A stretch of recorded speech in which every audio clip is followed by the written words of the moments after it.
This is Big Island Video News for Wednesday morning, April 26th.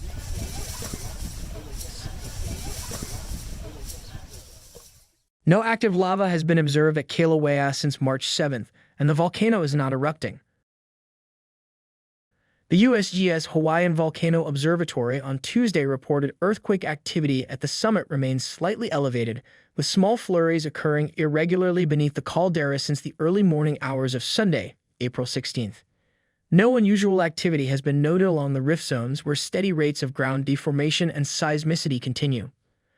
On the morning of April 21st, geologists visited the floor of the summit crater to document and sample deposits erupted by the volcano.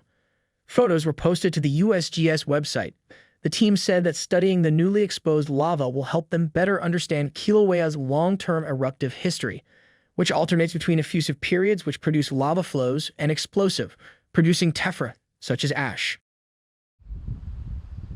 The State House and Senate and Conference Committee on Tuesday agreed to an expanded coffee labeling bill that includes ready-to-drink coffee beverages and prohibits the use of the term all Hawaiian for coffee that isn't produced entirely from beans grown and processed in Hawaii.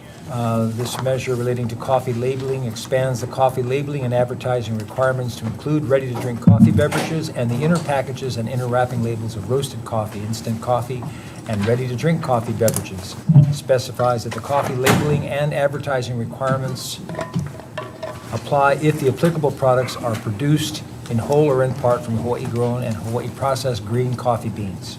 It requires disclosure on the label of coffee blends of the respective geographic and regional origins and percent by weight of the blended coffees, and prohibits the use of the term all Hawaiian in labeling or advertising for roasted coffee or instant coffee not produced entirely from green coffee beans grown and processed in Hawaii. Hawaii has been working on a truth in labeling bill for years. The measure notes that more than 90% of the state's coffee farms are located on the island of Hawaii. And in 2014, the Hawaii County Council adopted a resolution requesting the Hawaii legislature to adopt provisions for truth in labeling for Hawaii-grown coffees. The agreed-upon measure will need to complete its journey through the House and Senate before it goes to the governor to become law. A master plan is in the works for the old Hilo Memorial Hospital on Rainbow Drive. Officials on Tuesday invited the public to an upcoming community meeting set for May 15th to gather input and recommendations.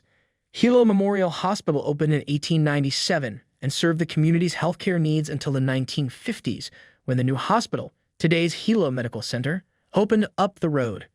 The hospital and the 25-acre parcel it sits on are now under the management of the county by way of a governor's executive order. Currently leasing space in the building are the Big Island Substance Abuse Council and Hope Services, which has operated an emergency shelter out of the building since 2019. Officials say the master plan for the undeveloped portions of the property will help to determine the future uses of the site, including the number of affordable housing units and/or services that could be offered. The May 15th public meeting will take place from 5 to 6 p.m. in Hilo at the Aupuni Center Conference Room.